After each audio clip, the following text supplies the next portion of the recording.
किसान जथेबंदियां दे आगुआं ने गल पहला ही कह दी सी कि सानू पता है कि निकलन हुण भी कुछ वाला नहीं है, क्योंकि केंद्र सरकार है जिहड़ी टस तो मस नहीं हो रही। केंद्र सरकार ते सुप्रीम कोर्ट दी मिली भुगत आपस दे विच चल रही है, क्योंकि साडियां किसान जथेबंदियां दे आगू कोई अजिहे आगू नहीं है जिन्हां नूं किसी चीज़ की समझ ना होवे। सारे आगू बहुत ही पढ़े लिखे ने।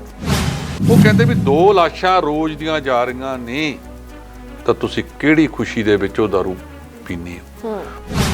ਜੇ ਅਦਾਲਤ ਵਿੱਚੋਂ ਇਹ ਆਵੇ ਕਿ ਤੁਸੀਂ ਜਾ ਕੇ ਉੱਥੋਂ ਮਾਤਾਵਾਂ ਨੂੰ ਕਹੋ ਵੀ ਚਲੀਆਂ ਜਾਣ, ਬਜ਼ੁਰਗਾਂ ਨੂੰ ਕਹੋ ਵੀ ਚਲੇ ਜਾਣ, ਬੱਚਿਆਂ ਨੂੰ ਕਹੋ ਵੀ ਚਲੇ ਜਾਣ, ਤਾਂ ਇਹਦਾ ਮਤਲਬ ਇਹ ਹੈ ਕਿ ਜਿਹੜੀ ਬਾਕੀ ਫੌਜ ਰਹਿ ਜਾਵੇ ਨੌਜਵਾਨਾਂ ਜਾਂ ਦੂਜਿਆਂ ਦੀ, ਉਹਨਾਂ ਦੇ ਵਿੱਚ ਘੁਸਪੈਠ ਕਰਾ ਕੇ ਉੱਥੇ ਜਿਹੜਾ ਕੋਈ ਅਹਿੰਸਾ ਕਰਾਈ ਜਾਵੇ। ਮੈਂ ਕਹਿੰਦਾ ਅਮਿਤ ਸ਼ਾਹ ਜੀ ਨੇ ਜਿਹੜੀ ਗੱਲ ਹਰਿਆਣੇ ਵਾਲਿਆਂ ਨੂੰ ਸਿਖਾਈ ਹੈ, ਜਿਹੜੇ ਮੂੰਹ ਪਾਟੇ ਲੀਡਰ ਪੰਜਾਬ ਦੇ ਤੁਰੇ ਫਿਰਦੇ ਨੇ, ਜਿਨ੍ਹਾਂ ਦੀਆਂ ਗਿੱਠ ਲੰਬੀਆਂ ਜਵਾਨਾਂ ਨੇ, ਔਰ ਹਰ ਵਾਰ ਜਦੋਂ ਮੂੰਹ ਦੇ ਵਿੱਚੋਂ ਕੋਈ ਆਵਾਜ਼ ਨਿਕਲਦੀ ਹੈ ਤਾਂ ਕਾਲੀ ਜੀਭ ਵਾਲੀ ਉਹ ਨਿਕਲਦੀ ਹੈ।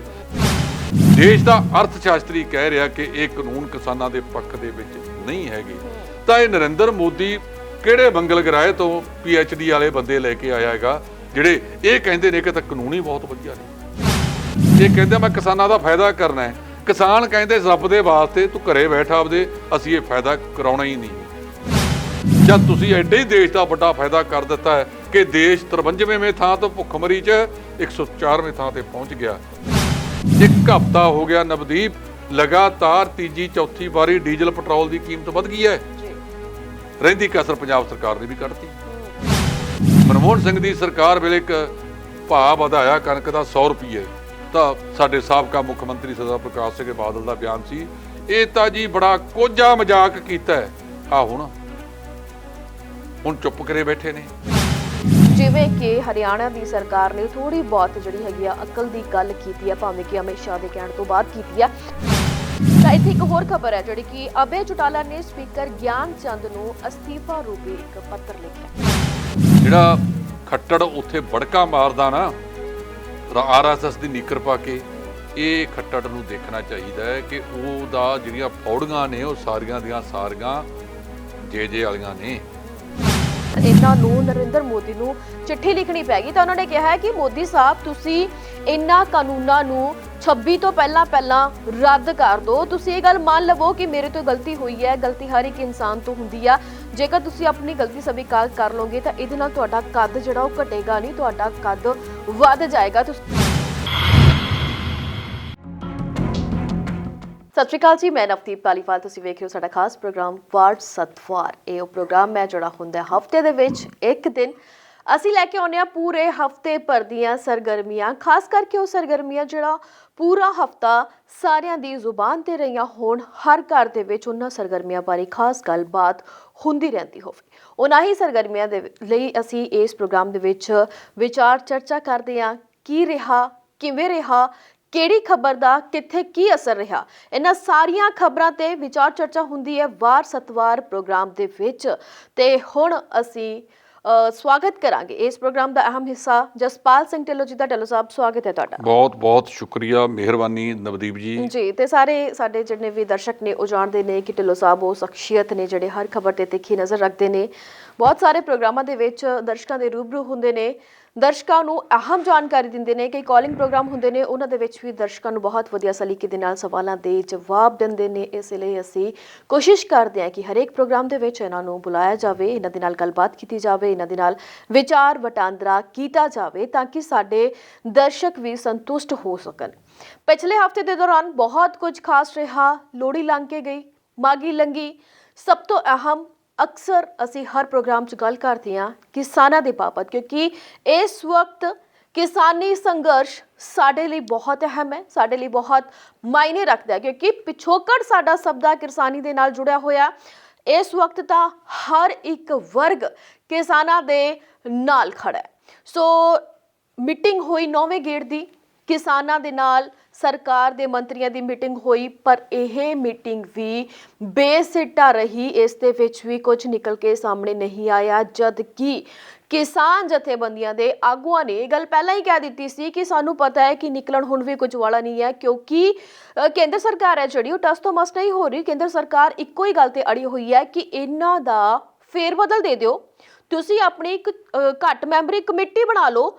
ਐਨੇ ਜਾਣੇ ਦੇ ਨਾਲ ਵਾਰਤਾਲਾਪ ਨਹੀਂ ਹੋ ਪਾਉਂਦੀ, ਐਨੇ ਜਾਣੇ ਦੇ ਨਾਲ ਗੱਲਬਾਤ ਨਹੀਂ ਹੋ ਪਾਉਂਦੀ, ਕੁਝ ਕੁ ਬੰਦੇ ਇੱਕ ਸਮੂਹ ਦੇ ਵਿੱਚ ਆਓ ਤੇ ਸਾਡੇ ਨਾਲ ਗੱਲਬਾਤ ਕਰੋ। ਇਹਨਾਂ ਨੂੰ ਪੁੱਛਣ ਵਾਲਾ ਹੋਵੇ, ਉਹੀ ਬੰਦੇ ਨੇ ਜਿਹੜੇ ਤੁਹਾਡੇ ਨਾਲ ਗੱਲਬਾਤ ਕਰਨ ਦੇ ਲਈ ਜਾਂਦੇ ਨੇ, ਤਾਂ ਉਹੀ ਵਾਰ-ਵਾਰ ਇੱਕੋ ਹੀ ਗੱਲ ਕਹਿ ਰਹੇ ਨੇ। ਜਿੰਨੀਆਂ ਵੀ ਮੀਟਿੰਗਸ ਹੋਈਆਂ ਸਭ ਦੇ ਵਿੱਚ ਸਿਰਫ ਤੇ ਸਿਰਫ ਇੱਕੋ ਗੱਲ ਕੀਤੀ ਗਈ ਕਿ ਇਹਨਾਂ ਕਾਨੂੰਨਾਂ ਨੂੰ ਰੱਦ ਕੀਤਾ ਜਾਵੇ, ਪਰ ਕੇਂਦਰ ਸਰਕਾਰ ਦੇ ਸਮਝ ਦੇ ਵਿੱਚ ਕੁਝ ਆਉਂਦਾ ਹੀ ਨਹੀਂ ਹੈ। ਕੇਂਦਰ ਸਰਕਾਰ ਕਹਿੰਦੀ ਹੈ ਨਹੀਂ ਜੀ, ਬਹੁਤ ਸਾਰੇ ਕਿਸਾਨ ਨੇ ਜਿਹੜੇ ਕਹਿੰਦੇ ਨੇ ਕਿ ਇਹ ਕਾਨੂੰਨਾਂ ਦੀ ਜਿਹੜੇ ਕਿਸਾਨ ਨੇ ਹਮਾਇਤ ਕਰਦੇ ਨੇ, ਤਾਂ ਹਮੇਸ਼ਾ ਮੈਂ ਇਹ ਗੱਲ ਕਹਿੰਦੀ ਆ ਵੀ ਸਾਨੂੰ ਦੱਸਿਆ ਤਾਂ ਜਾਵੇ ਆਖਿਰਕਾਰ ਉਹ ਕਿਸਾਨ ਕਿਹੜੇ ਨੇ ਜਿਹੜੇ ਇਹਨਾਂ ਦੀ ਹਮਾਇਤ ਕਰਦੇ ਨੇ।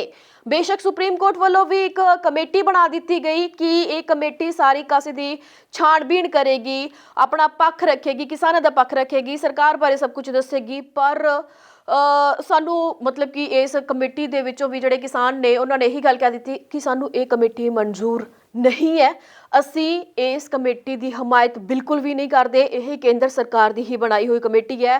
ਕੇਂਦਰ ਸਰਕਾਰ ਤੇ ਸੁਪਰੀਮ ਕੋਰਟ ਦੀ ਮਿਲੀ ਭੁਗਤ ਆਪਸ ਦੇ ਵਿੱਚ ਚੱਲ ਰਹੀ ਹੈ, ਕਿਉਂਕਿ ਸਾਡੀਆਂ ਕਿਸਾਨ ਜਥੇਬੰਦੀਆਂ ਦੇ ਆਗੂ ਕੋਈ ਅਜਿਹੇ ਆਗੂ ਨਹੀਂ ਹੈਗੇ ਜਿਨ੍ਹਾਂ ਨੂੰ ਕਿਸੇ ਚੀਜ਼ ਦੀ ਸਮਝ ਨਾ ਹੋਵੇ। ਸਾਰੇ ਆਗੂ ਬਹੁਤ ਹੀ ਪੜ੍ਹੇ ਲਿਖੇ ਨੇ। ਅਕਸਰ ਢਿੱਲੋਂ ਸਾਹਿਬ ਦੱਸਦੇ ਨੇ ਕਿ ਸਾਰੇ ਵੈਲ ਐਜੂਕੇਟਡ ਨੇ, ਸਭ ਨੂੰ ਹਰੇਕ ਚੀਜ਼ ਦੀ ਪਰਖ ਹੈ, ਹਰੇਕ ਚੀਜ਼ ਦੀ ਸਮਝ ਹੈ।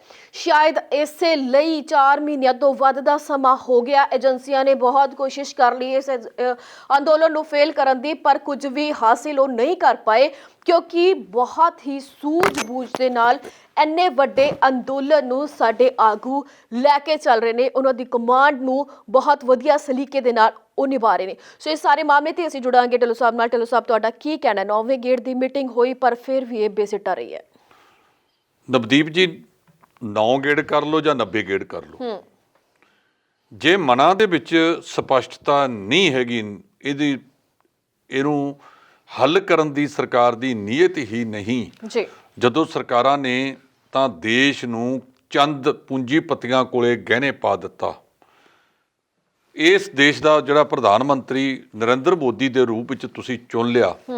2014 ਦੇ ਵਿੱਚ ਇਹ ਦੇਸ਼ ਭੁੱਖਮਰੀ ਦੇ ਵਿੱਚ 53ਵੇਂ ਸਥਾਨ ਤੇ ਸੀ ਜੀ। ਅੱਜ ਭੁੱਖਮਰੀ ਦੇ ਵਿੱਚ ਇਹ ਦੇਸ਼ ਜਿਹੜਾ ਹੈਗਾ 104ਵੇਂ ਸਥਾਨ ਤੇ ਜਾ ਪੁੱਜਾ ਹੈ। ਤਾਂ ਇਹਨੂੰ ਆਪਾਂ ਪ੍ਰਾਪਤੀ ਕਹਾਂਗੇ।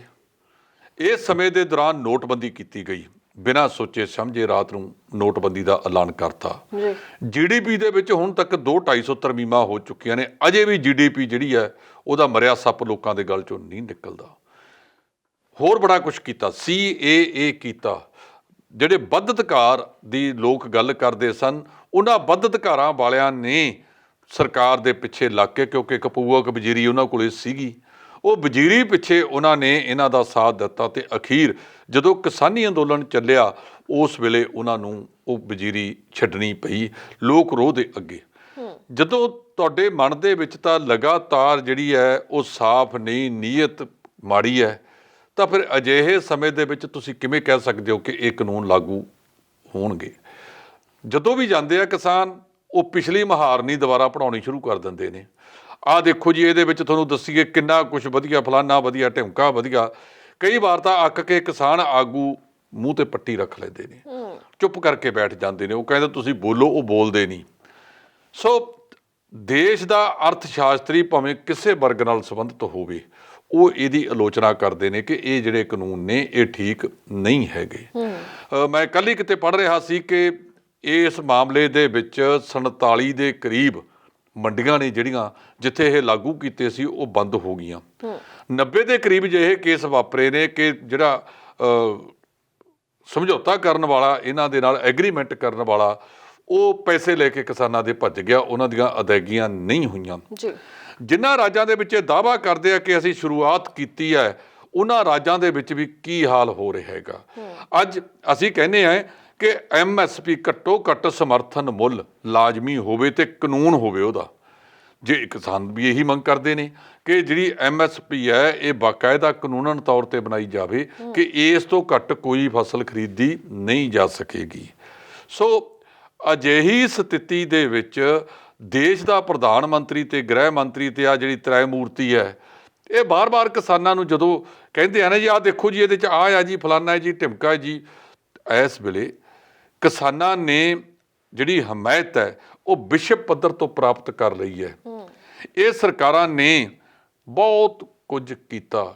ਜਦੋਂ ਸਾਰਾ ਕੁਝ ਸਿਰੇ ਤੋਂ ਲੰਘ ਗਿਆ ਤਾਂ ਉਸ ਤੋਂ ਬਾਅਦ ਇਹਨਾਂ ਨੇ ਕਿਹਾ ਕਿ ਫਿਰ ਤੁਸੀਂ ਸੁਪਰੀਮ ਕੋਰਟ ਚਲੇ ਜਾਓ।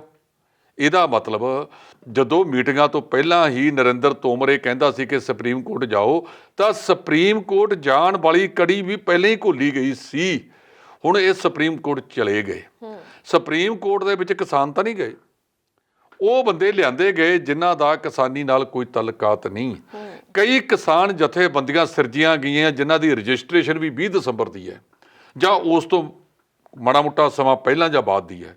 ਸੋ ਅਜਿਹੇ ਸਮੇਂ ਦੇ ਵਿੱਚ ਹੁਣ ਤੁਸੀਂ ਦੇਖੋ ਵੀ ਜਿਹੜੀ ਇਹਨਾਂ ਨੇ ਕਮੇਟੀ ਬਣਵਾਈ, 4 ਬੰਦਿਆਂ ਦੀ ਉਹ ਕਮੇਟੀ ਸੀ, ਜਿਹਦੇ ਵਿੱਚੋਂ ਭੁਪਿੰਦਰ ਸਿੰਘ ਮਾਨ ਸੀ, ਅਸ਼ੋਕ ਗੁਲਾਟੀ ਸੀ, ਡਾਕਟਰ ਜੋਸ਼ੀ ਸੀ, ਠੀਕ ਹੈ ਜੀ, ਇੱਕ ਚੌਥੇ ਹੋਰ ਨੇ। ਉਹ ਸਾਰੇ ਦੇ ਸਾਰੇ ਜਿਹੜੇ ਹੈਗੇ ਨੇ ਉਹਨਾਂ ਦੇ ਵਿੱਚੋਂ ਡਾਕਟਰ ਭੁਪਿੰਦਰ ਸਿੰਘ ਮਾਨ ਨੇ ਤਾਂ ਛੱਡਤਾ ਕਿ ਮੈਂ ਪੰਜਾਬ ਦੇ ਕਿਸਾਨਾਂ ਦੇ ਨਾਲ ਖੜਾ ਹੈਗਾ, ਮੈਂ ਇਸ ਕਮੇਟੀ ਦਾ ਹਿੱਸਾ ਨਹੀਂ ਬਣ ਸਕਦਾ। ਉਹ ਕਮੇਟੀ ਆਈ ਕਿੱਥੋਂ, ਕਿਹਦਾ ਸੁਝਾਅ ਸੀ, ਕੀ ਉਹ ਸੁਪਰੀਮ ਕੋਰਟ ਦਾ ਸੀ? ਤਾਂ ਜਿਹੜੀ ਸੁਪਰੀਮ ਕੋਰਟ ਦੀ ਬਾਰ ਕੌਂਸਲ ਦੇ ਸੀਨੀਅਰ ਮੈਂਬਰ ਨੇ ਹੁਣ ਤਾਂ ਇਲਜ਼ਾਮ ਉਹਨਾਂ ਨੇ ਲਾਉਣੇ ਸ਼ੁਰੂ ਕਰਤੇ।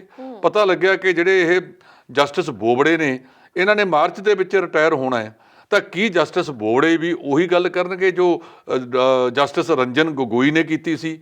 ਉਹ ਰਾਮ ਮੰਦਿਰ ਦੇ ਮਾਮਲੇ ਦੇ ਵਿੱਚ ਬੜਾ ਪਹਿਲਾਂ ਰੌਲਾ ਪਾਇਆ, ਬਾਅਦ ਦੇ ਵਿੱਚ ਜਿਵੇਂ ਉਹਨਾਂ ਨੇ ਫੈਸਲਾ ਦਿੱਤਾ ਔਰ ਨਾਲ ਦੀ ਨਾਲ ਹੀ ਉਹਨਾਂ ਨੂੰ ਰਾਜ ਸਭਾ ਦੀ ਜਿਵੇਂ ਮੈਂਬਰੀ ਮਿਲੀ, ਤਾਂ ਫਿਰ ਨਿਆਂਪਾਲਿਕਾ ਵੀ ਜੇ ਉਹਦੇ ਤੇ ਵੀ ਸਵਾਲ ਉੱਠਣੇ ਸ਼ੁਰੂ ਹੋ ਜਾਣ ਤਾਂ ਲੋਕ ਜਾਣਗੇ ਕਿੱਥੇ। ਇਹਦਾ ਮਤਲਬ ਇਹ ਹੋਇਆ ਕਿ ਨਿਆਂਪਾਲਿਕਾ ਵੀ ਇਸ ਤਿਕੜਮਬਾਜ਼ੀ ਦਾ ਹਿੱਸਾ ਬਣ ਗਈ, ਜਿਹਦੇ ਵਿੱਚ ਦੋਸ਼ ਅਸੀਂ ਨਹੀਂ ਲਾ ਰਹੇ। ਦੋਸ਼ ਜਿਹੜੇ ਨੇ ਮਿਸਟਰ ਉਹ ਜਿਹੜੇ ਸਭ ਤੋਂ ਜ਼ਿਆਦਾ ਨੇ ਭਾਨੂ ਪ੍ਰਤਾਪ, ਉਹਨਾਂ ਦੇ ਨੇ। ਆ ਜਿਹੜੇ ਇੱਕ ਵਕੀਲ ਕਿਸਾਨਾਂ ਦੀ ਲੜਾਈ ਲੜ ਰਹੇ ਨੇ, ਸ਼ਾਇਦ ਉਹ ਬਾਰ ਕੌਂਸਲ ਐਸੋਸੀਏਸ਼ਨ ਦੇ ਪ੍ਰਧਾਨ ਰਹੇ ਨੇ, ਉਹਨਾਂ ਨੇ ਉਹਦੇ ਤੋਂ ਵੀ ਅਸਤੀਫਾ ਦੇ ਦਿੱਤਾ ਹੈਗਾ।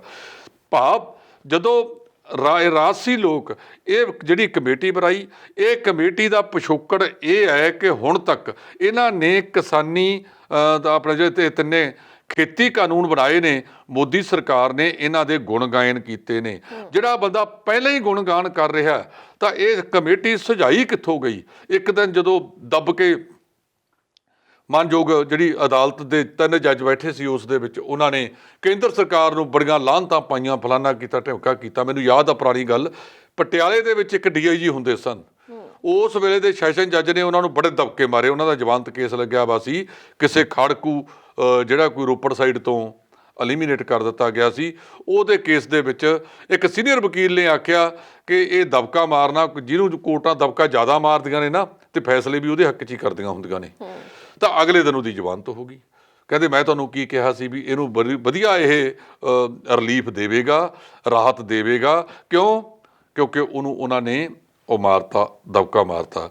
ਇਹੀ ਹਾਲੇ ਇੱਥੇ ਹੋਇਆ ਕਿ ਇਸ ਵੇਲੇ ਜਿਹੜੀਆਂ ਬਾਹਰ ਕੌਂਸਲਾਂ ਨੇ ਤੇ ਬਾਹਰ ਐਸੋਸੀਏਸ਼ਨਾਂ ਨੇ, ਉਹੀ ਆਪਣੇ ਜੱਜ ਸਾਹਿਬਾਨ ਤੇ ਦੋਸ਼ ਲਾ ਰਹੀਆਂ ਨੇ ਕਿ ਇਹਨਾਂ ਨੂੰ ਵੀ ਹੁਣ ਨਾਲ ਜੋੜ ਲਿਆ ਹੈਗਾ। ਤਾਂ ਆਮ ਲੋਕ ਇਨਸਾਫ ਬਾਤ ਤੇ ਜਾਣ ਕਿੱਥੇ?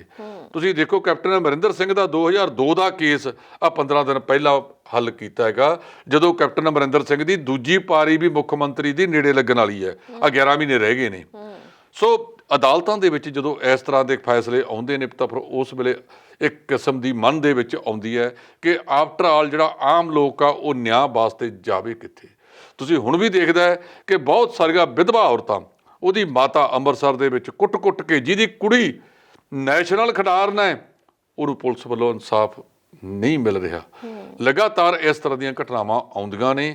ਔਰ ਜਿਹੜੇ ਹੁਕਮਰਾਨ ਨੇ, ਪਹਿਲਾਂ ਤਾਂ ਅਦਾਲਤਾਂ ਦੇ ਅੱਖਾਂ ਤੇ ਪੱਟੀ ਬੰਨੀ ਹੁੰਦੀ ਸੀ, ਹੁਣ ਹੁਕਮਰਾਨਾਂ ਦੇ ਜਿਹੜੇ ਰਾਜਸੀ ਲੋਕ ਹੈ ਇਹਨਾਂ ਦੇ ਅੱਖਾਂ ਤੇ ਵੀ ਪੱਟੀ ਬੰਨੀ ਆ, ਵੱਡੇ ਅਧਿਕਾਰੀਆਂ ਤੇ ਵੀ ਪੱਟੀ ਬੰਨੀ ਹੈ। ਕੋਈ ਸਮਾਂ ਹੁੰਦਾ ਸੀ ਜੇ ਕੋਈ ਖਬਰ ਅਖਬਾਰਾਂ 'ਚ ਆ ਜਾਂਦੀ ਸੀ ਨਾ, ਤਾਂ ਉਸ ਦੇ ਉੱਤੇ DC SSP ਸ਼ਾਰਟ ਟਾਈਮ ਘੱਟ ਸਮੇਂ ਦੇ ਵਿੱਚ ਐਕਸ਼ਨ ਲੈ ਕੇ ਉਹਦੀ 1 ਜਾਂ 2 ਦਿਨਾਂ 'ਚ ਰਿਪੋਰਟ ਮੰਗਾਇਆ ਕਰਦੇ ਸੀ, ਉਹ ਨਹੀਂ ਹੋਈ। ਇਸੇ ਤਰ੍ਹਾਂ ਆਪਾਂ ਚਲੋ ਥੋੜ੍ਹੇ ਜਿਹੇ ਪਾਸੇ ਚਲੇ ਗਏ। ਜਿਹੜੇ ਖੇਤੀ ਕਾਨੂੰਨਾਂ ਦੀ ਗੱਲ ਹੋ ਰਹੀ ਹੈ, ਮੈਂ ਇਹ ਕਹਿਣਾ ਕਿ ਜਦੋਂ ਮਨਾਂ ਦੇ ਵਿੱਚ ਨੀਅਤ ਹੀ ਸਾਫ਼ ਨਹੀਂ, ਉਹਨਾਂ ਨੂੰ ਬਾਹਰਲੇ ਪਾਸੇ 4 ਬੰਦੇ ਮਰੇ ਤਾਂ ਪਤਾ ਲੱਗ ਗਏ, ਉਹਦਾ ਅਫਸੋਸ ਵੀ ਕਰ ਲਿਆ, ਅਮਰੀਕਾ ਨਾਲ ਵੀ ਅਫਸੋਸ ਕਰ ਲਿਆ, ਪਰ 70 ਤੋਂ ਵੱਧ ਬੰਦੇ ਦਿੱਲੀ ਦੀਆਂ ਹੱਦਾਂ ਦੇ ਉੱਤੇ ਕਿਸਾਨ ਰੂਪਾਂ ਦੇ ਵਿੱਚ ਆਪਣੀਆਂ ਜਾਨਾਂ ਵਾਰ ਗਏ ਨੇ। ਉਹਨਾਂ ਦੇ ਨਾਲ ਇਸ ਪ੍ਰਧਾਨ ਮੰਤਰੀ ਕੋਲੇ 1 ਮਿੰਟ ਦਾ ਸਮਾਂ ਵੀ ਨਹੀਂ ਗੱਲ ਕਰਨ ਦਾ। ਸੋ ਇਹਨਾਂ ਦੇ ਮਨ ਦੇ ਵਿੱਚ ਕਿੰਨੀ ਕੁ ਗੰਭੀਰਤਾ ਹੈਗੀ ਹੈ। ਕਿਸਾਨ ਵਾਰ-ਵਾਰ ਤਾਂ ਜਾਂਦੇ ਨੇ ਤਾਂ ਕਿ ਲੋਕ ਇਹ ਗੱਲ ਨਾ ਕਹਿਣ ਕਿ ਇਹ ਕਿਸਾਨ ਇਹਨਾਂ ਦੇ ਸੱਦਿਆਂ ਤੋਂ ਆਉਂਦੇ ਨਹੀਂ। ਜੀ ਬਿਲਕੁਲ। ਤੇ ਤੁਸੀਂ ਗੱਲ ਕੀਤੀ ਕਿ 70 ਤੋਂ ਵੱਧ ਕਿਸਾਨਾਂ ਦੀ ਮੌਤ ਹੋ ਗਈ, ਤਾਂ ਦਰਸ਼ਕਾਂ ਨੂੰ ਦੱਸ ਦਈਏ ਕਿ ਇਸ ਕਿਸਾਨ ਅੰਦੋਲਨ ਦੇ ਪੇਟ ਬਹੁਤ ਸਾਰੇ ਕਿਸਾਨ ਨੇ ਜਿਹੜੇ ਉਹ ਚੱਲ ਰਹੇ ਨੇ, ਕਿਉਂਕਿ ਲਗਾਤਾਰ ਠੰਡ ਦਾ ਪ੍ਰਕੋਪ ਵੱਧ ਰਿਹਾ ਹੈ। ਤਾਂ ਉੱਤਰੀ ਭਾਰਤ ਦੇ ਵਿੱਚ ਤਾਂ ਠੰਡ ਬਹੁਤ ਜ਼ਿਆਦਾ ਪੈ ਰਹੀ ਹੈ। ਤਾਂ ਇਸ ਵਕਤ ਦੀ ਜੇ ਗੱਲ ਕਰੀਏ ਤਾਂ ਬਠਿੰਡਾ ਦੇ ਵਿੱਚ ਠੰਡ ਦਾ ਪ੍ਰਕੋਪ ਬਹੁਤ ਜ਼ਿਆਦਾ ਹੈ, ਪਰ ਬਠਿੰਡਾ ਦੇ ਨਾਲ ਨਾਲ ਹੀ ਅਸੀਂ ਦਿੱਲੀ ਦੀਆਂ ਸਰਹੱਦਾਂ ਦੀ ਗੱਲ ਕਰਾਂਗੇ, ਜਿੱਥੇ ਕਿ ਕਿਸਾਨ ਲਗਾਤਾਰ ਧਰਨੇ ਤੇ ਬੈਠੇ ਹੋਏ ਨੇ। ਤਾਂ ਉੱਥੋਂ ਬਹੁਤ ਸਾਰੀਆਂ ਅਜਿਹੀਆਂ ਖਬਰਾਂ ਆ ਰਹੀਆਂ ਨੇ, ਅਜਿਹੀਆਂ ਘਟਨਾਵਾਂ ਆ ਰਹੀਆਂ ਨੇ ਜਿਨ੍ਹਾਂ ਨੂੰ ਦੇਖ ਕੇ ਮਨ ਪਸੀਜ ਜਾਂਦਾ ਹੈ ਕਿ ਠੰਡ ਦੇ ਕਾਰਨ ਨਮੂਨੀਆ ਹੋ ਜਾਂਦਾ, ਨਮੂਨੀਆ ਵਿਗੜਨ ਦੇ ਨਾਲ ਬਹੁਤ ਸਾਰੇ ਕਿਸਾਨਾਂ ਦੀ ਮੌਤ ਹੋ ਰਹੀ ਹੈ। ਤੇ ਹੁਣੇ ਖਬਰ ਹੈ ਕਿ ਫਿਰੋਜ਼ਪੁਰ, ਅਮਰਗੜ੍ਹ ਤੇ ਰਾਜਪੁਰਾ ਦੇ ਨਾਲ ਸੰਬੰਧਿਤ ਕਿਸਾਨ ਨੇ ਹਰਦੇਵ ਸਿੰਘ, ਦਵਿੰਦਰ ਸਿੰਘ, ਕਰਮਜੀਤ ਸਿੰਘ, ਜਿਨ੍ਹਾਂ ਦੀ ਮੌਤ ਹੋ ਗਈ ਹੈ। ਤੇ ਨਾਲ ਇੱਕ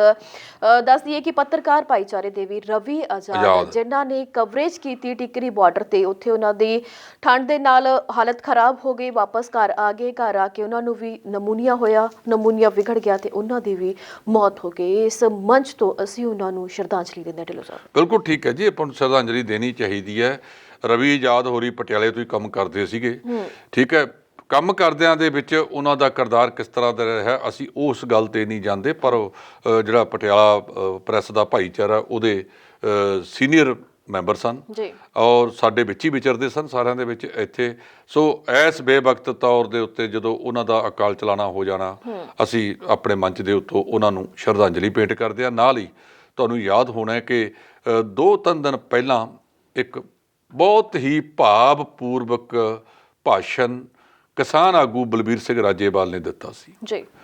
ਉਹਨਾਂ ਨੇ ਕੁਝ ਉਹਨਾਂ ਲੋਕਾਂ ਨੂੰ ਸੰਬੋਧਨ ਕੀਤਾ ਜਿਹੜੇ ਉੱਥੇ ਸ਼ਾਮ ਨੂੰ ਕਿਸੇ ਕਿਸਮ ਦੀ ਕੋਈ ਮਾੜੀ ਮੋਟੀ ਦਾਰੂ ਜਾਂ ਕੋਈ ਹੋਰ ਪੀ ਲੈਂਦੇ ਨੇ। ਉਹ ਕਹਿੰਦੇ ਵੀ 2 ਲਾਸ਼ਾਂ ਰੋਜ਼ ਦੀਆਂ ਜਾ ਰਹੀਆਂ ਨੇ ਤਾਂ ਤੁਸੀਂ ਕਿਹੜੀ ਖੁਸ਼ੀ ਦੇ ਵਿੱਚ ਉਹ ਦਾਰੂ ਪੀਂਦੇ ਹੋ। ਉਹਨਾਂ ਨੂੰ ਸੁਚੇਤ ਕੀਤਾ, ਉਹਨਾਂ ਨੂੰ ਇਹ ਵੀ ਕਿਹਾ, ਉਹਨਾਂ ਨੇ ਕੋਈ ਨਖੇਦੀ ਨਹੀਂ ਕੀਤੀ। ਉਹਨਾਂ ਨੇ ਕਿਹਾ ਕਿ ਜਦੋਂ ਗੰਭੀਰਤਾ ਨਾਲ ਆਪਾਂ ਅੰਦੋਲਨ ਕਰ ਰਹੇ ਹੋਈਏ ਤਾਂ ਉਸ ਵੇਲੇ ਇਹ ਚੀਜ਼ਾਂ ਸ਼ੋਭਦੀਆਂ ਨਹੀਂ, ਕਿਉਂਕਿ ਤੁਹਾਡੀਆਂ ਕਮਜ਼ੋਰੀਆਂ ਦਾ ਫਾਇਦਾ ਉਠਾ ਕੇ ਸਰਕਾਰਾਂ ਨੇ ਏਜੰਸੀਆਂ ਲਾ ਰੱਖੀਆਂ ਨੇ। ਜੇ ਅਦਾਲਤ ਵਿੱਚੋਂ ਇਹ ਆਵੇ ਕਿ ਤੁਸੀਂ ਜਾ ਕੇ ਉੱਥੋਂ ਮਾਤਾਵਾਂ ਨੂੰ ਕਹੋ ਵੀ ਚਲੀਆਂ ਜਾਣ, ਬਜ਼ੁਰਗਾਂ ਨੂੰ ਕਹੋ ਵੀ ਚਲੇ ਜਾਣ, ਬੱਚਿਆਂ ਨੂੰ ਕਹੋ ਵੀ ਚਲੇ ਜਾਣ, ਤਾਂ ਇਹਦਾ ਮਤਲਬ ਇਹ ਹੈ ਕਿ ਜਿਹੜੀ ਬਾਕੀ ਫੌਜ ਰਹਿ ਜਾਵੇ ਨੌਜਵਾਨਾਂ ਜਾਂ ਦੂਜਿਆਂ ਦੀ, ਉਹਨਾਂ ਦੇ ਵਿੱਚ ਘੁਸਪੈਠ ਕਰਾ ਕੇ ਉੱਥੇ ਜਿਹੜਾ ਕੋਈ ਅਹਿੰਸਾ ਕਰਾਈ ਜਾਵੇ, ਜਿਹਦਾ ਸਾਰੇ ਦਾ ਸਾਰਾ ਜਿਹੜਾ ਸਿਹਰਾ ਉਹ ਫਿਰ ਕਿਸਾਨ ਅੰਦੋਲਨ 'ਤੇ ਮੜ੍ਹ ਦਿੱਤਾ ਜਾਵੇ। ਜਿਹੜਾ ਕਿਸਾਨ ਅੰਦੋਲਨ ਅੱਜ 52ਵੇਂ ਦਿਨ ਦੇ ਵਿੱਚ ਸ਼ਾਮਲ ਹੋ ਗਿਆ, ਇਹਨਾਂ 52 ਦਿਨਾਂ ਦੇ ਵਿੱਚ ਇੱਕ ਵੀ ਘਟਨਾ ਉੱਥੇ ਨਹੀਂ ਵਾਪਰੀ। ਇੱਥੋਂ ਤੱਕ ਕਿ ਜਿਹੜੇ ਅੰਦੋਲਨ ਨਾਲ ਸੰਬੰਧਿਤ ਵੀ ਨਹੀਂ ਹੈਗੇ, ਉਹ ਵੀ 40-50 ਹਜ਼ਾਰ ਵਿਅਕਤੀ ਰੋਜ਼ ਲੰਗਰ ਛਕਦਾ ਹੋਵੇ ਤਾਂ ਉਹ ਕਿੱਡੀ ਵੱਡੀ ਗੱਲ ਹੈਗੀ ਹੈ। ਉਹਨਾਂ ਦਾ ਭਾਵੇਂ ਕਿਸਾਨੀ ਨਾਲ ਕੋਈ ਤਾਲੁਕਾਤ ਨਹੀਂ ਹੈਗਾ, ਪਰ ਇਹਦੇ ਬਾਵਜੂਦ ਜਦੋਂ 2 ਮਹੀਨਿਆਂ ਤੋਂ ਮੁਫਤ ਦੇ ਵਿੱਚ ਉੱਥੇ ਕਿਸਾਨਾਂ ਦੇ ਨਾਲ ਲੰਗਰ ਛਕਦੇ ਹੈ ਤਾਂ ਉਹਨਾਂ ਦੇ ਮਨ ਦੇ ਵਿੱਚ ਵੀ ਇਸ ਅੰਦੋਲਨ ਪ੍ਰਤੀ ਨਰਮਤਾ ਆਉਣੀ ਬਹੁਤ ਵੱਡੀ ਗੱਲ ਹੈ।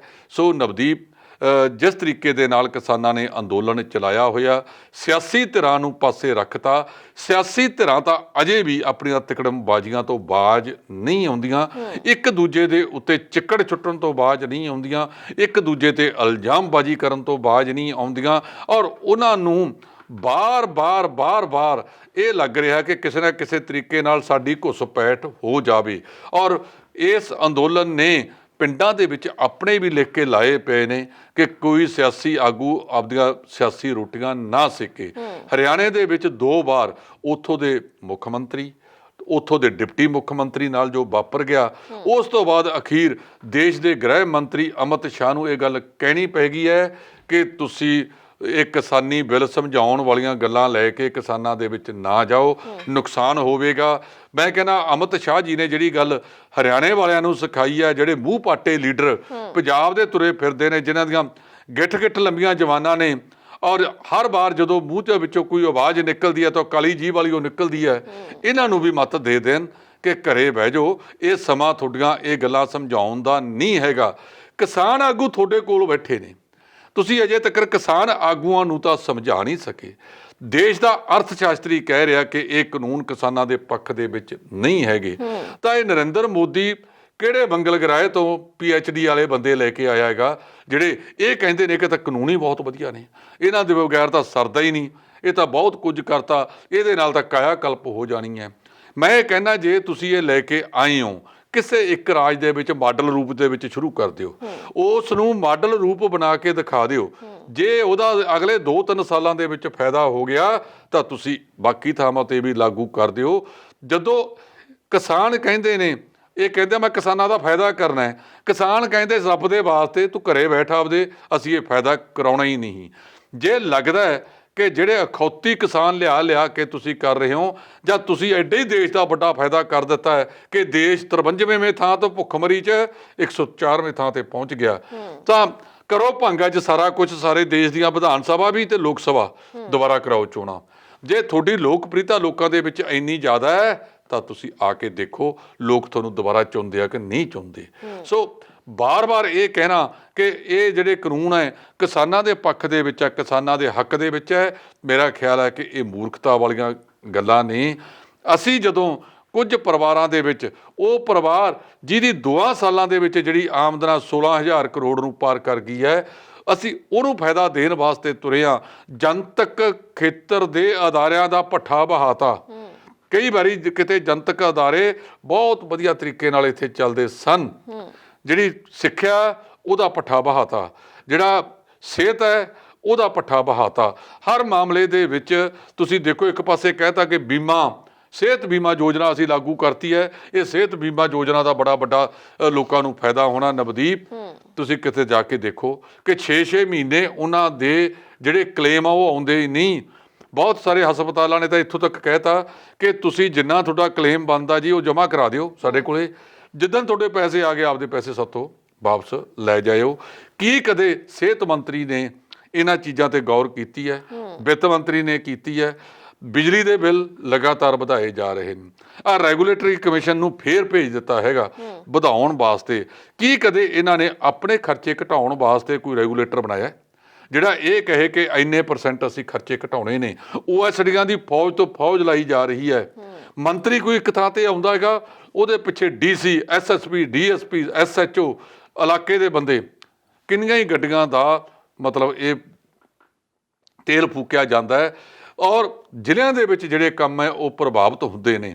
ਸੋ ਮੇਰੇ ਕਹਿਣ ਦਾ ਮਤਲਬ ਕਿ ਇੱਕ ਪਾਸੇ ਲਗਾਤਾਰ 1 ਹਫ਼ਤਾ ਹੋ ਗਿਆ ਨਵਦੀਪ, ਲਗਾਤਾਰ ਤੀਜੀ ਚੌਥੀ ਵਾਰੀ ਡੀਜ਼ਲ ਪੈਟਰੋਲ ਦੀ ਕੀਮਤ ਵੱਧ ਗਈ ਹੈ ਜੀ। ਰਹਿੰਦੀ ਕਸਰ ਪੰਜਾਬ ਸਰਕਾਰ ਨੇ ਵੀ ਕੱਢਤੀ। ਉਹਨਾਂ ਨੇ ਵੀ 0.25 ਪੈਸੇ 100 ਰੁਪਏ ਪਿੱਛੇ ਤੇਲ ਵਧਾਤਾ ਦੋਹਾਂ ਪਾਸੇ, ਔਰ ਇਹ ਟੈਕਸ ਪਾ ਕੇ 35 ਪੈਸੇ ਬਣਦਾ ਹੈ। ਕਦੇ ਇਸ ਤਾਲਾਬੰਦੀ ਦੇ ਵਿੱਚ ਲੋਕਾਂ ਨੂੰ ਕੋਈ ਰਾਹਤ ਦੇਣ ਦਾ ਯਤਨ ਕੀਤਾ? ਆਪ ਦੀਆਂ ਲੋਕ ਲਵਾਊ ਨੀਤੀਆਂ ਪਿੱਛੇ ਦੂਜੇ ਪਾਸੇ ਜਿੰਨੇ ਸਾਡੇ ਲੋਕ ਇਸ ਦੇ ਲਾਭ ਦਾ ਪਾਤਰੀ ਨੇ, ਉਹ ਕਦੇ ਇਹ ਦੇਖਣਗੇ ਉਹਨਾਂ ਨੂੰ ਲਾਭ ਕਿੰਨਾ ਹੋਇਆ ਤੇ ਉਹਨਾਂ ਨੂੰ ਦੂਜੇ ਜੇਬ ਚੋਂ ਪੈਸੇ ਦੇਣੇ ਕਿੰਨੇ ਪਏ। ਇੱਕ ਪਾਸੇ ਕਹਿੰਦੇ ਹੈ ਕਿ ਮੋਦੀ ਜੀ ਨੇ ਤਾਂ ਆਮਦਨ ਦੁੱਗਣੀ ਕਰਤੀ ਜੀ ਕਿਸਾਨਾਂ ਦੀ, ਦੂਜੇ ਪਾਸੇ ਕਦੇ ਵੇਖਿਆ ਕਿ ਖਾਦਾਂ ਦਾ ਭਾਅ ਕਿੰਨਾ ਸੀ, ਡੀਜ਼ਲ ਦਾ ਭਾਅ ਕਿੰਨਾ ਸੀ, ਦੂਜਾ ਕਿੰਨਾ ਸੀ? ਜਦੋਂ ਡੀਜ਼ਲ ਦਾ ਭਾਅ ਉਦੋਂ ਵਧਿਆ ਸੀ ਤਾਂ ਬੜੇ ਉਹ ਕੀਤੇ ਸੀ। ਮਨਮੋਹਨ ਸਿੰਘ ਦੀ ਸਰਕਾਰ ਵੇਲੇ ਇੱਕ ਭਾਅ ਵਧਾਇਆ ਕਣਕ ਦਾ 100 ਰੁਪਏ, ਤਾਂ ਸਾਡੇ ਸਾਬਕਾ ਮੁੱਖ ਮੰਤਰੀ ਸਰਦਾਰ ਪ੍ਰਕਾਸ਼ ਸਿੰਘ ਬਾਦਲ ਦਾ ਬਿਆਨ ਸੀ, ਇਹ ਤਾਂ ਜੀ ਬੜਾ ਕੋਝਾ ਮਜ਼ਾਕ ਕੀਤਾ ਹੈ। ਹੁਣ ਚੁੱਪ ਕਰੇ ਬੈਠੇ ਨੇ। ਜਦੋਂ ਖੇਤੀ ਕਾਨੂੰਨ ਆਏ ਸੋਲੇ ਗਾਉਂਦੇ ਰਹੇ, ਹੁਣ ਅੱਡ ਹੋ ਗਏ ਨੇ। ਜਦੋਂ ਤਾਂ ਤੁਸੀਂ ਦੇਖੋ ਰੋਜ਼ ਇੱਕ ਡਰਾਮਾ ਕਰਦੇ ਨੇ ਕਿ ਜੀ ਭਾਰਤੀ ਜਨਤਾ ਪਾਰਟੀ ਵਾਲੇ ਅਕਾਲੀ ਦਲ ਵਿੱਚ ਸ਼ਾਮਲ ਹੋ ਗਏ, ਅਕਾਲੀ ਦਲ ਵਾਲੇ ਭਾਜਪਾ 'ਚ ਸ਼ਾਮਲ ਹੋ ਗਏ। ਕੋਈ ਦੂਜੀ ਪਾਰਟੀ 'ਚ ਵੀ ਹੁੰਦੇ ਨੇ, ਚਾਚੇ ਦੇ ਘਰੇ ਗਏ, ਤਾਏ ਦੇ ਘਰੇ, ਗੱਲ ਤਾਂ ਇੱਕੋ ਹੀ ਆ ਨਾ। ਜੀ ਜੀ। ਤੁਸੀਂ ਭਾਵੇਂ ਆਪਦੇ ਆਪ ਨੂੰ ਪਾਸਾ ਛਡਾਤਾ, ਪਰ ਲੋਕ ਅਜੇ ਵੀ ਤੁਹਾਨੂੰ ਇੱਕ ਹੀ ਮੰਨੀ ਜਾਂਦੇ ਨੇ। ਘੱਟੋ ਘੱਟ ਇਹ ਫੈਸਲਾ ਤਾਂ ਕਰ ਲਓ ਤੇ ਲੋਕਾਂ ਨੂੰ ਦਿਖਾ ਦਿਓ ਕਿ ਅਸੀਂ ਇੱਕ ਨਹੀਂ ਹੈਗੇ। ਜੀ ਬਿਲਕੁਲ। ਤੇ ਵੇਲਾ ਇੱਕ ਛੋਟੀ ਜਿਹੀ ਬ੍ਰੇਕ ਤਾਂ ਹੋ ਚੱਲੀ ਹੈ, ਦਰਸ਼ਕਾਂ ਨੇ ਜਾਣਾ ਕਿਤੇ ਨਹੀਂ ਜੀ। ਮਿਲਦੇ ਇੱਕ ਛੋਟੀ ਜਿਹੀ ਵਕਫੇ ਤੋਂ ਬਾਅਦ। ਹੁਣ ਤੁਸੀਂ ਦੇਖ ਸਕਦੇ ਹੋ ਗਲੋਬਲ ਪੰਜਾਬ ਟੀਵੀ ਨੂੰ ਡਾਊਨਲੋਡ ਕਰੋ ਸਾਡੀ ਐਪ ਐਂਡਰੋਇਡ ਜਾਂ iOS ਤੇ ਫ੍ਰੀ ਵਿੱਚ, roku ਅਤੇ Amazon Fire TV ਤੇ ਜਾਂ Apple TV ਤੇ। ਨਾਲ ਹੀ ਦੇਖ ਸਕਦੇ ਹੋ ਲਾਈਵ ਸਟ੍ਰੀਮਿੰਗ www.globalpunjabtv.com ਤੇ।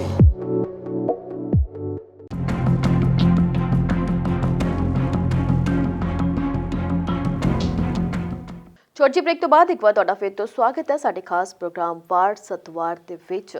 ਇਸ ਪ੍ਰੋਗਰਾਮ ਦੇ ਵਿੱਚ ਗੱਲ ਚੱਲ ਰਹੀ ਹੈ ਪੂਰੇ ਹਫਤੇ ਭਰ ਦੀਆਂ ਸਰਗਰਮੀਆਂ ਬਾਰੇ। ਖਾਸ ਕਰਕੇ ਗੱਲ ਚੱਲ ਰਹੀ ਹੈ ਕਿਸਾਨਾਂ ਦੇ ਬਾਬਤ ਕਿ ਕੀ ਕੁਝ ਕਿਸਾਨੀ ਸੰਘਰਸ਼ ਦੇ ਵਿੱਚ ਹੋ ਰਿਹਾ, ਕੀ ਕੁਝ ਸਾਡੀਆਂ ਜਿਹੜੀਆਂ ਸਰਕਾਰਾਂ ਨੇ ਉਹ ਕਰ ਰਹੀਆਂ ਨੇ, ਭਾਵੇਂ ਪੰਜਾਬ ਦੀ ਸਰਕਾਰ ਹੋਵੇ, ਹਰਿਆਣੇ ਦੀ ਸਰਕਾਰ ਹੋਵੇ ਜਾਂ ਫਿਰ ਕੇਂਦਰ ਸਰਕਾਰ ਹੋਵੇ। ਤਾਂ ਇਹ ਹੀ ਗੱਲਾਂ ਦਾ ਸਿਲਸਿਲਾ ਸੀਗਾ ਜਿਹੜਾ ਉਹ ਚੱਲ ਰਿਹਾ ਸੀ। ਤਾਂ ਬ੍ਰੇਕ ਤੋਂ ਪਹਿਲਾਂ ਢਿੱਲੋਂ ਸਾਹਿਬ ਅਸੀਂ ਗੱਲ ਕਰ ਰਹੇ ਸੀਗੇ ਹਰਿਆਣਾ ਦੀ ਸਰਕਾਰ ਬਾਰੇ ਕਿ ਹਰਿਆਣਾ ਸਰਕਾਰ ਵੱਲੋਂ ਕਿਤੇ ਵੀ ਜਿਹੜੀਆਂ ਵੀ ਮਹਾ ਪੰਚਾਇਤ ਸਭਾਵਾਂ ਸੀਗੀਆਂ ਉਹ ਪ੍ਰੋਗਰਾਮ ਕੀਤੇ ਜਾ ਰਹੇ ਸੀ, ਕਿਸਾਨ ਉੱਥੇ ਪਹੁੰਚ ਜਾਂਦੇ ਸੀ ਉਹਨਾਂ ਦਾ ਵਿਰੋਧ ਕਰਨ ਦੇ ਲਈ, ਤਾਂ ਉਹ ਸਭ ਕੁਝ ਬੰਦ ਕਰ ਦਿੱਤਾ ਹੈ। ਹੁਣ ਉੱਥੇ ਅਜਿਹਾ ਕੁਝ ਵੀ ਨਹੀਂ ਹੋਵੇਗਾ। ਤੇ ਜੇ ਇਹੀ ਕੁਝ ਪੰਜਾਬ ਦੇ ਵਿੱਚ ਵੀ ਲਾਗੂ ਕਰ ਦਿੱਤਾ ਜਾਵੇ ਤਾਂ ਪੰਜਾਬ ਦੇ ਕਿਸਾਨਾਂ ਨੂੰ ਵੀ ਭਾਜਪਾ ਦੇ ਮੰਤਰੀਆਂ ਦਾ ਘਿਰਾਓ ਕਰਨ ਦੀ ਜਾਂ ਫਿਰ ਉਹਨਾਂ ਦਾ ਵਿਰੋਧ ਕਰਨ ਦੀ ਜ਼ਰੂਰਤ ਨਾ ਪਵੇ, ਕਿਉਂਕਿ ਪੰਜਾਬ ਵਾਲੇ ਮੰਤਰੀ ਤਾਂ ਹਲੇ ਟਸ ਤੋਂ ਮਸ ਨਹੀਂ ਹੋ ਰਹੇ। ਉਹ ਫਿਰ ਵੀ ਆਪਣੀ ਇੱਜ਼ਤ ਕਰਾਉਣ ਦੇ ਲਈ ਫਿਰ ਤੋਂ ਪਹੁੰਚ ਜਾਂਦੇ ਨੇ ਕਿ ਅਸੀਂ ਜੀ ਕਿਸਾਨਾਂ ਨੂੰ ਜਾ ਕੇ ਸਮਝਾਉਂਦੇ ਹਾਂ ਕਿ ਇਹ ਜਿਹੜੇ ਕਾਨੂੰਨ ਨੇ ਕਿਵੇਂ ਤੁਹਾਡੇ ਹੱਕ ਦੇ ਵਿੱਚ ਨੇ। ਜਦਕਿ ਬਹੁਤ ਸਾਰੇ ਕਿਸਾਨ ਨੇ ਜਿਨ੍ਹਾਂ ਤੇ ਪਰਚੇ ਵੀ ਪਾਏ ਜਾਂਦੇ ਨੇ ਕਿ ਇਹ ਸਾਡਾ ਵਿਰੋਧ ਕਰ ਰਹੇ ਨੇ। ਪੁਲਿਸ ਤੇ ਵੀ ਇਹ ਗੱਲ ਕਹੀ ਜਾਂਦੀ ਹੈ ਕਿ ਪੁਲਿਸ ਵੀ ਜਿਹੜੀ ਉਹ ਕਿਸਾਨਾਂ ਦੇ ਨਾਲ ਰਲ ਜਾਂਦੀ ਹੈ। ਪਰ ਚੰਗਾ ਹੋਵੇ ਜੇ ਮੰਤਰੀ ਸਮਝ ਜਾਣ ਕਿ ਕਿਸਾਨਾਂ ਵੱਲੋਂ ਵਿਰੋਧ ਕੀਤਾ ਜਾ ਰਿਹਾ ਹੈ, ਫਿਲਹਾਲ ਹਲੇ ਟਿਕ ਕੇ ਘਰਾਂ ਦੇ ਵਿੱਚ ਬੈਠਿਆ ਜਾਵੇ। ਜਿਵੇਂ ਕਿ ਹਰਿਆਣਾ ਦੀ ਸਰਕਾਰ ਨੇ ਥੋੜੀ ਬਹੁਤ ਜਿਹੜੀ ਹੈਗੀ ਆ ਅਕਲ ਦੀ ਗੱਲ ਕੀਤੀ ਹੈ, ਭਾਵੇਂ ਕਿ ਅਮਿਤ ਸ਼ਾਹ ਦੇ ਕਹਿਣ ਤੋਂ ਬਾਅਦ ਕੀਤੀ ਹੈ। ਤਾਂ ਇੱਥੇ ਇੱਕ ਹੋਰ ਖਬਰ ਹੈ ਜਿਹੜੀ ਕਿ ਅਭੈ ਚੌਟਾਲਾ ਨੇ ਸਪੀਕਰ ਗਿਆਨ ਚੰਦ ਨੂੰ ਅਸਤੀਫਾ ਰੂਪੀ ਇੱਕ ਪੱਤਰ ਲਿਖਿਆ। ਇਹ ਡਰਾਮੇ ਤੋਂ ਘੱਟ ਕੁਛ ਨਹੀਂ ਹੈਗਾ। ਉਹਦੇ ਵਿੱਚ ਇੱਕ ਪੱਤਰ 'ਚ ਲਿਖਿਆ, ਆਮ ਤੌਰ ਤੇ ਜਦੋਂ ਅਸਤੀਫਾ ਲਿਖਿਆ ਜਾਂਦਾ ਨਾ, ਸਹੀ ਲਿਖਿਆ ਜਾਂਦਾ ਸਿੱਧਾ ਕਿ ਆਹ ਕਾਰਨ ਆ ਜਿਹਦੇ ਕਰਕੇ ਮੈਂ ਅਸਤੀਫਾ ਦੇ ਰਿਹਾ ਹਾਂ। ਉਹਨਾਂ ਨੇ ਕਿਹਾ ਕਿ ਇੱਕ ਡਿਪਲੋਮੈਟ ਤਰੀਕਾ ਵਰਤਿਆ ਵੀ 26 ਜਨਵਰੀ ਤੱਕ ਜੇ ਕਿਸਾਨਾਂ ਦੇ ਮਸਲੇ ਹੱਲ ਨਹੀਂ ਹੁੰਦੇ ਤਾਂ ਮੇਰਾ ਅਸਤੀਫਾ ਪ੍ਰਵਾਨ ਕੀਤਾ ਜਾਵੇ। 26 ਦੇ ਵਿੱਚ ਵੀ ਕੁਛ ਨਹੀਂ ਰਹੇਗਾ, 10 ਦਿਨ ਰਹਿ ਗਏ ਨੇ, ਪਤਾ ਲੱਗ ਜੂਗਾ। ਕਿਉਂਕਿ ਇਹ ਜਿਹੜੇ ਸਿਆਸੀ ਲੋਕ ਹੁੰਦੇ ਆ ਨਾ, ਇਹਨਾਂ ਦੇ ਕਹਿਣ ਦਾ ਤੇ ਕਰਨ ਦੇ ਵਿੱਚ ਬਹੁਤ ਫਰਕ ਹੁੰਦਾ ਹੈਗਾ। ਉਹਨੂੰ ਲੱਗਦਾ ਸੀਗਾ ਕਿ 15 ਤਰੀਕ ਨੂੰ ਕੋਈ ਮਸਲਾ ਹੱਲ ਹੋ ਜਾਊਗਾ, ਹੋ ਸਕਦਾ 19 ਵਾਲੀ 'ਚ ਹੁਣ ਹੱਲ ਹੋ ਜਾਵੇ, ਜਾਂ ਇੱਕ ਅੱਧੀ ਮੀਟਿੰਗ ਹੋਰ ਸਰਕਾਰ ਰੱਖ ਲੇਵੇ, ਕੋਈ 24 ਨੂੰ ਜਾਂ 25 ਨੂੰ ਰੱਖ ਲੇ। ਸੋ ਉਦੋਂ ਤੱਕ ਜੇ ਹੱਲ ਹੋ ਗਿਆ ਤਾਂ ਚੀਚੀ ਨੂੰ ਖੂਨ ਫਿਰ ਵੀ ਸਾਡੇ ਲੱਗਿਆ ਵੀ ਅਸੀਂ ਸ਼ਹੀਦ ਹੈ, ਲਾ ਦੇਖੋ ਜੀ ਇਸ ਦਾ ਅਸਤੀਫਾ ਦੇਤਾ ਅਸੀਂ ਪਰਲੇ ਪਾਸੇ। ਪਰ ਜੇ ਆਪਾਂ ਇਹਦੀ ਗੰਭੀਰਤਾ ਦੇਖੀ ਜਾਵੇ, ਇਹ ਅਸਤੀਫਾ ਦੇਣ ਦੀ ਮੁਹਿੰਮ ਜਿਹੜੀ ਚੱਲੀ ਹੈ, ਇਹ ਇਕੱਲੇ ਅਭੈ ਚੌਟਾਲਾ ਦਾ ਅਸਤੀਫਾ ਨਹੀਂ ਚੱਲ ਰਿਹਾ, ਅੰਦਰ ਖਾਤੇ ਹੋਰ ਅਸਤੀਫਿਆਂ ਦੀ ਗੱਲ ਵੀ ਚੱਲ ਰਹੀ ਹੈ। ਜਿਹੜਾ ਖੱਟੜ ਉੱਥੇ ਬੜਕਾ ਮਾਰਦਾ ਨਾ RSS ਦੀ ਨੀਕਰ ਪਾ ਕੇ, ਇਹ ਖੱਟੜ ਨੂੰ ਦੇਖਣਾ ਚਾਹੀਦਾ ਹੈ ਕਿ ਉਹਦਾ ਜਿਹੜੀਆਂ ਫੌੜੀਆਂ ਨੇ ਉਹ ਸਾਰੀਆਂ ਦੀਆਂ ਸਾਰੀਆਂ ਜੇ ਵਾਲੀਆਂ ਨੇ। ਜੇ ਜਿਹੜੀ ਇਹ ਜਨਤਾ ਨਾਇਕ ਹੈਗੀ, ਜਨਤਾ ਪਾਰਟੀ ਹੈ, ਜਨ ਨਾਇਕ ਜਨਤਾ ਪਾਰਟੀ, ਇਹਨਾਂ ਦੀ ਗੱਲ ਹੈਗੀ ਹੈ। ਸੋ ਹਰਿਆਣੇ ਦੇ ਵਿੱਚ ਬਹੁਤ ਸਵਾਲੀਆ ਨਿਸ਼ਾਨ 'ਤੇ ਚੱਲ ਰਿਹਾ। ਔਰ ਜਿਵੇਂ ਹਰਿਆਣੇ ਦੇ ਕਿਸਾਨ ਨੂੰ ਵੀ ਵਰਗਲਾਉਣ ਦਾ ਭਾਰਤੀ ਜਨਤਾ ਪਾਰਟੀ ਦੇ ਆਗੂਆਂ ਨੇ ਗੱਲ ਕੀਤੀ, ਉਸੇ ਤਰ੍ਹਾਂ ਮਤਲਬ ਉਹਨਾਂ ਨੇ ਆਪਦਾ ਸੰਘਰਸ਼ ਹੈ ਜਿਹੜਾ ਉਹ ਜਾਰੀ ਰੱਖਿਆ, ਸਾਡੇ ਨਾਲੋਂ ਵੀ ਤੇਜ਼ ਹੈ। ਇਸੇ ਕਰਕੇ ਅਮਿਤ ਸ਼ਾਹ ਨੂੰ ਹਰਿਆਣੇ ਦੇ ਇਹਨਾਂ ਭਾਰਤੀ ਜਨਤਾ ਪਾਰਟੀ ਦੇ ਆਗੂਆਂ ਨੂੰ ਕਹਿਣਾ ਪਿਆ ਕਿ ਵਿਰੋਧ ਬਹੁਤ ਹੋ ਰਿਹਾ, ਤੁਸੀਂ ਹੁਣ ਅਜੇ ਛੱਡ ਦਿਓ ਕੁਝ ਦੇਰ। ਤੇ ਅਮਿਤ ਸ਼ਾਹ ਜੀ ਨੂੰ ਇੱਕ ਅਜਿਹਾ ਜਿਹੜਾ ਹੁਕਮਨਾਮਾ ਹੈ ਉਹ ਇੱਧਰ ਪੰਜਾਬ ਵਾਲਿਆਂ ਨੂੰ ਵੀ ਸੁਣਾ ਦੇਣਾ ਚਾਹੀਦਾ ਕਿ ਤੁਸੀਂ ਵੀ ਆਪਦੇ ਘਰਾਂ 'ਚ ਬੈਠ ਕੇ ਆਰਾਮ ਕਰੋ, ਹੋਰ ਤੁਸੀਂ ਕੁਛ ਨਹੀਂ ਕਰ ਸਕਦੇ। ਰੋਟੀ ਤੁਸੀਂ ਪੰਜਾਬ ਦੀ ਖਾਓ, ਅਨਾਜ ਕਿਸਾਨ ਦਾ ਖਾਓ, ਬੋਲੀਆਂ ਤੁਸੀਂ ਜਾ ਕੇ ਜਿਹੜੀਆਂ ਉਹ ਅਡਾਨੀ ਅੰਬਾਨੀ ਦੀ ਬੋਲੋ। ਮਤਲਬ ਲਗਾਤਾਰ ਜਿਹੜੇ ਮੂੰਹ ਪੱਟ ਆਗੂ ਇਹਨਾਂ ਦੇ ਬਾਰ-ਬਾਰ ਕਹਿ ਰਹੇ ਨੇ ਜੀ ਇਹਨਾਂ ਕਾਨੂੰਨਾਂ ਨੂੰ ਰੱਦ ਨਹੀਂ ਕੀਤਾ ਜਾ ਸਕਦਾ। ਕਿਉਂ ਨਹੀਂ ਕੀਤਾ ਜਾ ਸਕਦਾ? ਪਹਿਲਾਂ ਉਦੋਂ ਤੁਸੀਂ ਕਿਉਂ ਨਾ ਖੜੇ ਹੋਏ ਜਦੋਂ ਲਾਕਡਾਊਨ ਸੀ, ਤਾਲਾਬੰਦੀ ਸੀ, ਚਾਰੇ ਪਾਸੇ ਕਰੋਨਾ ਦੀ ਮਹਾਮਾਰੀ ਸੀ, ਅਜੇ ਤੱਕ ਵਿਸ਼ਵ ਇਸ ਕਰੋਨਾ ਮਹਾਮਾਰੀ ਚੋਂ ਸੰਭਲਿਆ ਨਹੀਂ, ਤਾਂ ਕਿਹੜੇ ਤੁਹਾਨੂੰ ਮਤਲਬ ਬਾਬੇ ਨੇ ਇਹ ਦੱਸਿਆ ਸੀ ਕਿ ਜਾ ਕੇ ਤੁਸੀਂ ਇਹ ਕਾਲੇ ਕਾਨੂੰਨ ਬਣਾ ਕੇ ਕਿਸਾਨਾਂ ਦੇ ਉੱਤੇ ਥੋਪ ਦਿਓ? ਉਸ ਵੇਲੇ ਜੇ ਤੁਹਾਡੀ ਕਮੇਟੀ ਬਣਾਈ ਹੁੰਦੀ, ਔਰ ਮੈਂ ਦੱਸਾਂ ਆਪਾਂ ਅਕਸਰ ਗੱਲ ਕਰਦੇ ਹਾਂ ਨਵਦੀਪ ਕਿ ਜਦੋਂ ਰਾਜੇਵਾਲ ਸਾਹਿਬ ਨੇ ਫਰਵਰੀ 2020 ਦੇ ਵਿੱਚ ਰਾਜਸੀ ਪਾਰਟੀਆਂ ਨੂੰ ਇਕੱਤਰ ਕਰਕੇ ਇਸ ਸਾਰੇ ਤੋਂ ਜਾਣੂ ਕਰਾਇਆ ਸੀ, ਇਹ ਰਾਜਸੀ ਪਾਰਟੀਆਂ ਕੁੰਭ ਕਰਨੀ ਨੀਂਦ ਸੁੱਤੀਆਂ ਰਹੀਆਂ। ਬਿਲਕੁਲ ਠੀਕ ਕਿਹਾ ਰਾਜੇਵਾਲ ਹੋਰਾਂ ਨੇ ਉੱਥੇ, ਜਦੋਂ ਸੁਖਬੀਰ ਸਿੰਘ ਬਾਦਲ ਹੋਰਾਂ ਨੇ ਇੱਕ ਬਿਆਨ ਦਿੱਤਾ ਸੀ ਇਹਨਾਂ ਨੂੰ ਸੰਬੋਧਿਤ ਹੁੰਦਿਆਂ ਹੋਇਆ ਕਿ ਇਹ ਸਾਰੇ ਪੁਆੜੇ ਦੀ ਜੜ ਤੁਸੀਂ ਲੋਕ ਹੋ ਸਿਆਸੀ। ਸੁਖਬੀਰ ਦਾ ਮਤਲਬ ਇਹ ਨਹੀਂ ਵੀ ਇਕੱਲਾ ਅਕਾਲੀ ਦਲ, ਸੁਖਬੀਰ ਦਾ ਮਤਲਬ ਇਹ ਹੈਗਾ ਕਿ ਵਿੱਚੇ ਕਾਂਗਰਸ, ਵਿੱਚੇ ਅਕਾਲੀ ਦਲ, ਵਿੱਚੇ ਆਪ ਵਾਲੇ, ਵਿੱਚੇ ਲੋਕ ਇਨਸਾਫ, ਵਿੱਚੇ ਖੱਬੀਆਂ ਧਿਰਾਂ, ਸਾਰੀਆਂ ਸਿਆਸੀ ਪਾਰਟੀਆਂ ਤੁਸੀਂ ਬਰਾਬਰ ਦੀਆਂ ਜ਼ਿੰਮੇਵਾਰ ਹੋ। ਜੇ ਤੁਸੀਂ ਆਪਣੀ ਜ਼ਿੰਮੇਵਾਰੀ ਉਸ ਵੇਲੇ ਨਿਭਾਈ ਹੁੰਦੀ ਤਾਂ ਅੱਜ ਇਹ ਕੁਝ ਨਹੀਂ ਸੀ ਹੋਣਾ।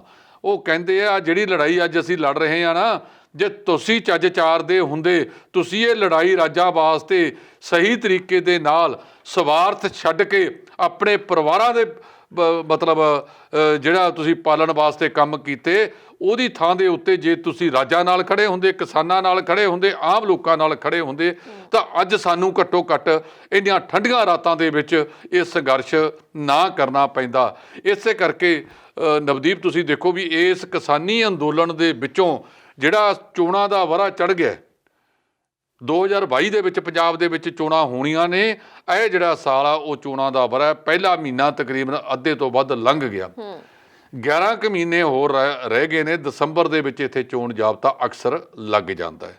ਸੋ ਇਹਨਾਂ 11 ਮਹੀਨਿਆਂ ਦੇ ਵਿੱਚ ਕੈਪਟਨ ਅਮਰਿੰਦਰ ਸਿੰਘ ਦੀ ਸਰਕਾਰ, ਜੇ ਅਸੀਂ ਨੁਕਤਾਚੀਨੀ ਦੂਜਿਆਂ ਦੀ ਕਰਦੇ ਆ ਤਾਂ ਕੈਪਟਨ ਅਮਰਿੰਦਰ ਸਿੰਘ ਦੀ ਵੀ ਬਰਾਬਰ ਦੇ ਭਾਈਵਾਲ ਨੇ।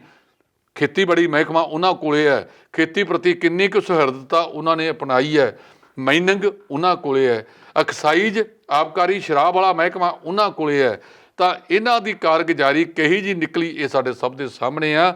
ਇਹ ਸਾਰੀਆਂ ਰਾਜਸੀ ਪਾਰਟੀਆਂ ਬਰਾਬਰ ਦੀਆਂ ਜ਼ਿੰਮੇਵਾਰ ਨੇ। ਇਹਨਾਂ ਨੇ ਪੰਜਾਬ ਦੇ ਪ੍ਰਤੀ ਕੋਈ ਹੇਜ ਵਾਲੀ ਗੱਲ ਨਹੀਂ ਹੈਗੀ, ਸਿਰਫ ਤੇ ਸਿਰਫ ਆਪਣੇ ਘਰਾਂ ਨੂੰ ਭਰਿਆ ਭਾਵ ਸਵਾਰਥ ਦੀ ਨੀਤੀ ਤੇ ਕਾਇਮ ਰਹੇ। ਜੇ ਸਵਾਰਥ ਛੱਡ ਕੇ, ਪਰਿਵਾਰਵਾਦ ਛੱਡ ਕੇ ਲੋਕਾਂ ਪ੍ਰਤੀ ਇਹਨਾਂ ਦਾ ਮੂੰਹ ਹੁੰਦਾ ਤਾਂ ਅੱਜ ਕਿਸਾਨ ਬੀਬੀਆਂ ਨੂੰ, ਕਿਸਾਨ ਆਗੂਆਂ ਨੂੰ, ਕਿਸਾਨਾਂ ਨੂੰ ਤੇ ਬਜ਼ੁਰਗਾਂ ਨੂੰ ਦਿੱਲੀ ਦੀਆਂ ਸਰਹੱਦਾਂ ਤੇ ਬਹਿ ਕੇ, ਇਕੱਲਾ ਪੰਜਾਬ ਨਹੀਂ ਬਾਕੀ ਰਾਜਾਂ ਦੇ ਕਿਸਾਨ ਵੀ ਉਹ ਸਰਹੱਦਾਂ ਦੇ ਵਿੱਚ ਨਾਲ ਖੜੇ ਨੇ, ਤੇ ਹੋਰ ਵਰਗ ਵੀ ਡਟ ਕੇ ਅੱਜ ਕਿਸਾਨ ਅੰਦੋਲਨ ਦਾ, ਇਹ ਇਕੱਲਾ ਹੁਣ ਕਿਸਾਨੀ ਅੰਦੋਲਨ ਕਹਿਣਾ ਬਹੁਤ ਮਾੜੀ ਗੱਲ ਹੈ, ਇਹਨੂੰ ਜਨ ਅੰਦੋਲਨ ਕਿਹਾ ਜਾ ਸਕਦਾ ਹੈ, ਜਿਹਦੇ ਵਿੱਚ ਹਰ ਇੱਕ ਬੰਦੇ ਦੀ ਸ਼ਮੂਲੀਅਤ ਹੈਗੀ ਹੈ ਜੀ। ਤੇ ਇਸ ਨਾਲ ਹੀ ਇੱਕ ਹੋਰ ਜਿਹੜੀ ਖਬਰ ਹੈ ਜੁੜੀ ਹੋਈ ਸਾਹਮਣੇ ਆ ਰਹੀ ਹੈ ਕਿ ਫੇਸਬੁੱਕ, ਟਵਿੱਟਰ, ਹਰ ਸੋਸ਼ਲ ਮੀਡੀਆ ਤੇ ਹਰ ਇੱਕ ਦਾ ਅਕਾਊਂਟ ਬਣਿਆ ਹੋਇਆ ਤੇ ਬਹੁਤ ਸਾਰੀਆਂ ਐਸੀਆਂ ਵੀਡੀਓਜ਼ ਤੇ ਖਬਰਾਂ ਵਾਇਰਲ ਹੋ ਰਹੀਆਂ ਨੇ ਕਿ ਜਿੰਨੇ ਵੀ ਕਿਸਾਨ ਸਾਡੇ ਸ਼ਹੀਦ ਹੋਏ ਨੇ, ਉਹਨਾਂ ਦੇ ਭੋਗ ਤੋਂ ਬਾਅਦ ਉਹਨਾਂ ਦੇ ਪਰਿਵਾਰਕ ਮੈਂਬਰ, ਖਾਸ ਕਰਕੇ ਉਹਨਾਂ ਦੀਆਂ ਪਤਨੀਆਂ ਇਸ ਮੁਹਿੰਮ ਦਾ ਹਿੱਸਾ ਬਣ ਰਹੀਆਂ ਨੇ। ਉਹ ਕਹਿੰਦੀਆਂ ਨੇ ਕਿ ਜੇਕਰ ਸਾਡੇ ਸਿਰ ਦਾ ਤਾਜ, ਸਾਡੇ ਸਿਰ ਦੇ ਸਾਈਂ ਇਸ ਕਿਸਾਨ ਅੰਦੋਲਨ ਦੀ ਭੇਟ ਚੜ੍ਹ ਕੇ ਸ਼ਹੀਦ ਹੋ ਗਏ ਤਾਂ ਅਸੀਂ ਵੀ ਸ਼ਹਾਦਤ ਦੇਣ ਦੇ ਲਈ ਉਹਨਾਂ ਦੇ ਪਿੱਛੇ ਆਈਆਂ। ਤਾਂ ਬਹੁਤ ਸਾਰੀਆਂ ਮਾਈਆਂ ਨੇ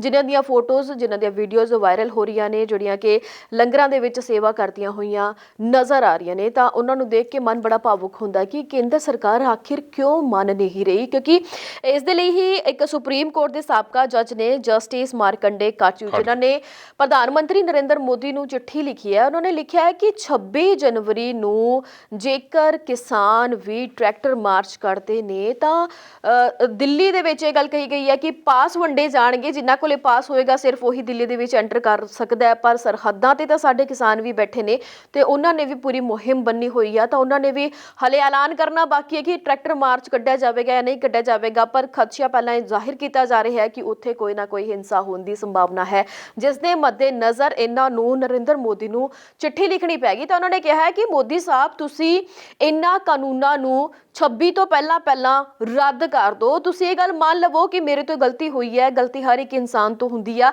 ਜੇਕਰ ਤੁਸੀਂ ਆਪਣੀ ਗਲਤੀ ਸਵੀਕਾਰ ਕਰ ਲਓਗੇ ਤਾਂ ਇਹਦੇ ਨਾਲ ਤੁਹਾਡਾ ਕੱਦ ਜਿਹੜਾ ਉਹ ਘਟੇਗਾ ਨਹੀਂ, ਤੁਹਾਡਾ ਕੱਦ ਵੱਧ ਜਾਏਗਾ। ਤੁਸੀਂ ਕਹੋਗੇ ਕਿ ਕਿਸੇ ਨਾ ਕਿਸੇ ਚੀਜ਼ ਦੇ ਚੱਲਦੇ ਆ ਜਾਂ ਫਿਰ ਸਾਡੇ ਤੋਂ ਗਲਤੀ ਹੋ ਗਈ, ਸਾਨੂੰ ਲੱਗਿਆ ਵੀ ਇਹ ਜਿਹੜੇ ਕਾਨੂੰਨ ਨੇ ਕਿਸਾਨਾਂ ਦੀ ਹਿਮਾਇਤ ਦੇ ਵਿੱਚ ਹੈਗੇ ਨੇ, ਕਿਸਾਨਾਂ ਲਈ ਕੁਝ ਭਲਾ ਕਰ ਸਕਦੇ ਨੇ, ਪਰ ਹੁਣ ਸਾਨੂੰ ਅਹਿਸਾਸ ਹੋ ਗਿਆ ਇਸ ਗੱਲ ਦਾ ਕਿ ਇਹ ਜਿਹੜੇ ਕਿਸਾਨ ਨੇ ਇਸ ਤੋਂ ਨਾਖੁਸ਼ ਨੇ, ਤਾਂ ਤੁਸੀਂ ਇਹਨਾਂ ਨੂੰ ਰੱਦ ਕਰ ਸਕਦੇ ਹੋ। ਪਰ ਮੋਦੀ ਸਰਕਾਰ ਦੇ, ਖਾਸ ਕਰਕੇ ਨਰਿੰਦਰ ਮੋਦੀ ਦੀ ਗੱਲ ਕਰਾਂਗੇ ਤਾਂ ਉਹਨਾਂ ਦੇ ਕੰਨਾਂ ਤੇ ਜੂੰ ਸਰਕ ਹੀ ਨਹੀਂ ਰਹੀ।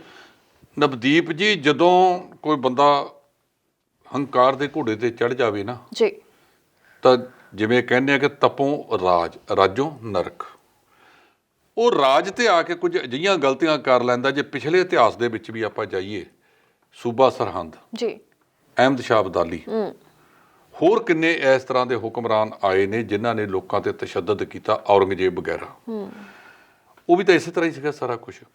ਅੱਜ ਜੇ ਨਰਿੰਦਰ ਮੋਦੀ ਉਸ ਥਾਂ ਦੇ ਉੱਤੇ ਬੈਠੇ ਨੇ ਤਾਂ ਉਹਨਾਂ ਦਾ ਮਤਲਬ ਇਹ ਹੈ ਕਿ ਜਿਹੜੇ 2-3 ਕਾਰਪੋਰੇਟ ਘਰਾਣੇ ਨੇ ਉਹਨਾਂ ਨੂੰ ਕੋਈ ਜ਼ਿਆਦਾ ਹੀ ਲਾੜ ਮੋਹ ਕਰ ਲਿਆ, ਜਿਹਦੇ ਕਰਕੇ ਉਹਨਾਂ ਨੂੰ ਸਿਰਫ ਤੇ ਸਿਰਫ ਉਹ ਨਜ਼ਰ ਆਉਂਦੇ ਨੇ। ਜਿਵੇਂ ਆਪਾਂ ਅਕਸਰ ਗੱਲ ਕਰਦੇ ਹੁੰਦੇ ਹਾਂ ਕਿ ਬਾਬੇ ਨਾਨਕ ਨੇ ਇਹ ਨਰਿੰਦਰ ਮੋਦੀ ਵਰਗਿਆਂ ਦਾ ਮੂੰਹ ਜਿਹੜਾ ਹੈ ਨਾ ਉਹ ਮਲਕ ਭਾਗੋਆਂ ਵੱਲ ਹੈ, ਚੰਦ ਮਲਕ ਭਾਗੋਆਂ ਵੱਲ, ਤੇ ਭਾਈ ਲਾਲੋਆਂ ਵੱਲ ਪਿੱਠ ਕੀਤੀ ਹੈ। ਇਸੇ ਕਰਕੇ ਤਾਂ ਸਾਡੇ ਨਾਲ ਸਿਧਾਂਤ ਦੇ ਵਿੱਚ ਉਹਨਾਂ ਦਾ ਕੋਈ ਵਾਰਾ ਨਹੀਂ ਖਾਂਦਾ। ਸਾਹਿਬ ਸ੍ਰੀ ਗੁਰੂ ਨਾਨਕ ਦੇਵ ਜੀ ਨੇ ਭਾਈ ਲਾਲੋ ਨੂੰ ਅਪਣਾਇਆ ਸੀ, ਮਲਕ ਭਾਗੋਆਂ ਦਾ ਠੁਕਰਾਇਆ ਸੀ ਸੱਦਾ ਪੱਤਰ। ਇਹ ਲੋਕ ਮਲਕ ਭਾਗੋਂ ਨੂੰ ਬਣਾ ਰਹੇ ਨੇ, ਕਿਸਾਨਾਂ ਨੂੰ ਠੁਕਰਾ ਰਹੇ ਨੇ। ਸੋ ਇਹਨਾਂ ਨੂੰ ਸੋਚਣਾ ਚਾਹੀਦਾ ਹੈ ਕਿ ਇਹ ਰਾਜ ਭਾਗ ਬਾਹਲਾ ਚਿਰ ਰਿਹਾ ਨਹੀਂ ਕਰਦੇ। ਜੇ ਲੋਕਤੰਤਰ ਦੇ ਵਿੱਚ ਲੋਕ ਬਣਾ ਦੇਣ ਤਾਂ ਕਾਠ ਦੀ ਹਾਂਡੀ ਵਾਰ-ਵਾਰ ਨਹੀਂ ਚੜ੍ਹਦੀ। ਜਿਹੜਾ ਤੁਹਾਡਾ ਅਖੌਤੀ ਰਾਸ਼ਟਰਵਾਦ ਐਕਤੀ ਅੱਗੇ ਆ ਗਿਆ, ਹੋ ਸਕਦਾ ਉਹ ਅਗਲੀ ਵਾਰ ਨੂੰ ਨਾ ਆਵੇ। ਸੋ ਮੇਰੇ ਕਹਿਣ ਦਾ ਮਤਲਬ ਇਹ ਹੈ ਕਿ ਜਦੋਂ ਤੁਹਾਨੂੰ ਸਮਝ ਇਸ ਕਰਕੇ ਨਹੀਂ ਆ ਰਹੀ, ਇਹਦਾ ਬਿਲਕੁਲ ਨਵਦੀਪ ਸ਼ੁਰੂ ਦੇ ਵਿੱਚ ਹੀ ਇੱਕ ਬਹੁਤ ਵਧੀਆ ਜਵਾਬ ਸੀ। ਜਦੋਂ ਕਿਸਾਨਾਂ ਨੇ ਇਹਦੀ ਵਿਰੋਧਤਾ ਕਰਨੀ ਸ਼ੁਰੂ ਕਰ ਦਿੱਤੀ ਸੀ, ਜਿਸ ਢੰਗ ਨਾਲ ਇਹ ਲੋਕ ਸਭਾ 'ਚ ਪਾਸ ਕਰਾਏ, ਜਿਸ ਢੰਗ ਨਾਲ ਇਹ ਰਾਜ ਸਭਾ 'ਚ ਪਾਸ ਕਰਾਏ, ਉਦੋਂ ਨਜ਼ਰ ਆਉਂਦਾ ਸੀ ਕਿ ਨਰਿੰਦਰ ਮੋਦੀ ਦੀ ਮਾਨਸਿਕਤਾ ਕੀ ਹੈ, ਕਿਉਂ ਇਹਦੇ ਵਾਸਤੇ ਇਹ ਲਾਕਡਾਊਨ ਦੇ ਵਿੱਚ ਇਹ ਐਡੀ ਕਾਹਲੀ ਨਾਲ ਕੰਮ ਕਰ ਰਿਹਾ ਹੈਗਾ। ਚੰਗਾ ਤਾਂ ਇਹ ਉਸੇ ਵੇਲੇ ਸੀ ਹੁੰਦਾ, ਇੱਕ ਕਮੇਟੀ ਬਣਾ ਦਿੱਤੀ ਜਾਂਦੀ, ਉਹ ਕਮੇਟੀ ਦੇ ਵਿੱਚ ਕਿਸਾਨ ਵੀ ਹੁੰਦੇ, ਸਰਕਾਰ ਦੇ ਨੁਮਾਇੰਦੇ ਵੀ ਹੁੰਦੇ, ਰਾਜਸੀ ਨੁਮਾਇੰਦੇ ਵੀ ਹੁੰਦੇ, ਤੇ ਵੱਖ-ਵੱਖ ਵਰਗਾਂ ਦੇ ਹੋਰ ਲੋਕ ਪਾ ਲਏ ਜਾਂਦੇ।